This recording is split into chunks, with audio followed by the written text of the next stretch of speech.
Hi everyone, it's Mary. Welcome back to the Kraftgali channel.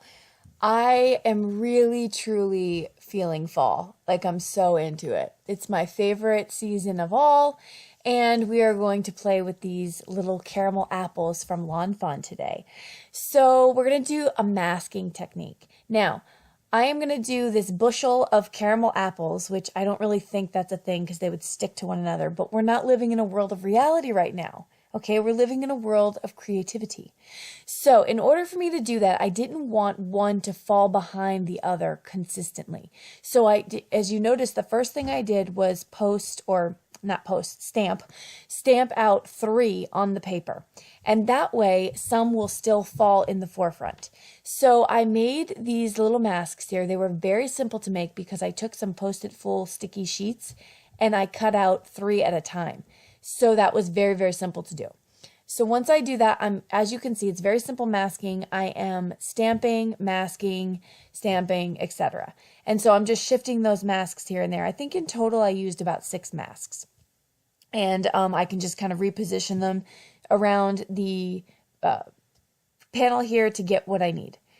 Okay, so I get those masked out and I'm liking the way this is looking, but of course the reveal is the most fun.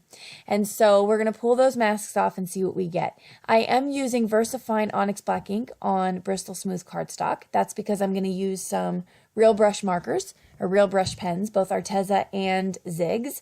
And so I'm going to get these colored in. Now I'm not going to show you every single one, but I am going to show you the a red example and a green example of that.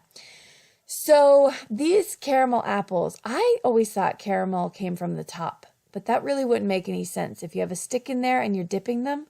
So Fawn was right, obviously. This makes so much more sense. So the apple color is still going to be on the top of the apple. Okay, so there's an example of the red and the green. And then right here, I'm going to show you a couple examples of the caramel and how I did the shading for the caramel. So like I said, I'm using Ziggs. I have Zig and Arteza markers and I like them both. And then I use a water brush to kind of pull that color out and you can see the shading that's left behind. So I really love the results that I get with these. It's fun and it's actually good practice for watercoloring when I take to actual watercolors that are, in the palette. So still a little bit intimidated by those. I have to tell you the truth of the matter. Okay, so there we go. I'm going to go through here and finish up the coloring. There's the finished product there. And through the magic of video, I have already ink blended these colors onto this panel.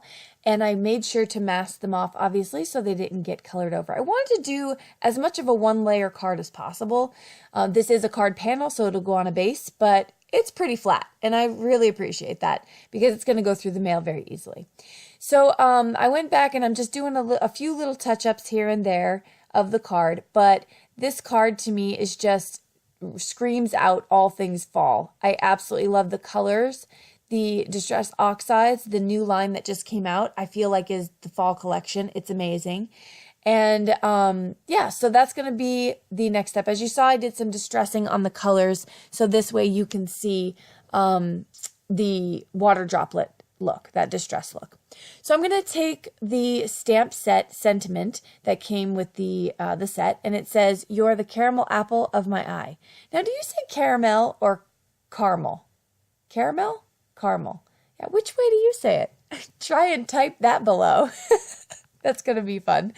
Okay, so the last thing I wanted to do on the front of this is add a little winky face to that very top guy. He's like, I'm cool because I'm at the top and I'm not going to be sticking to everybody. So I'm going to cut this down just a little bit. And I do that because I like always to have a little bit of a border behind my card. I like the way it looks. And then I'm going to take out some of this orange cardstock that I had. And I'm going to score that, and that's going to be my base. It's very rare that I use colored cardstock for a base, like extremely rare. So I was really feeling outside the box on this video. And I'm going to put that down with some liquid adhesive.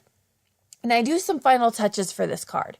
So one of the final touches I'm going to do is I'm going to add this clear drops. It's like glossy accents. And I just wanted to add some of those because I feel like that always pulls up the color from underneath. And that's always a fun look.